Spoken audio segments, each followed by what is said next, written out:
So home cooking versus, not hospital, I'm sorry.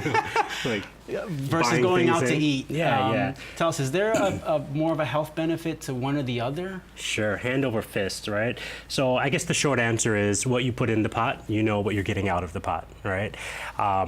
You have complete control over all of the ingredients.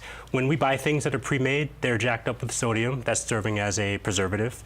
When you make it at home, you can modify that and create something that is healthier for you.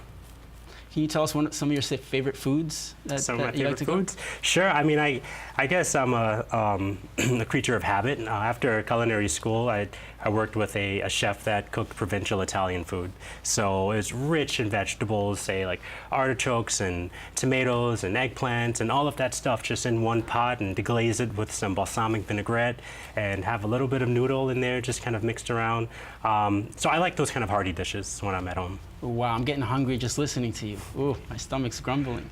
Well, Go ahead, I just wanted to say that going back to that video we just watched on the inflammatory foods, and one of the ways to incorporate some of these favorite foods is focusing on that plant-based options.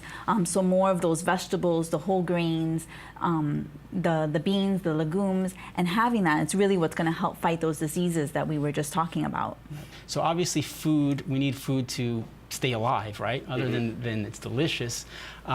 What kind of things does actually food do for us as far as our health? Can you guys talk a little bit about that? I know it gives us energy, but what else does it do?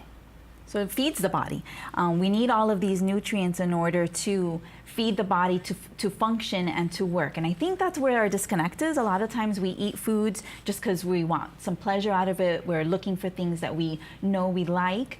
And I think that's the best thing that Rod does is he's able to take those favorite foods, those comfort foods that we all know and love, but add that healthy twist to it so that it is good for our health and our body so that it functions better.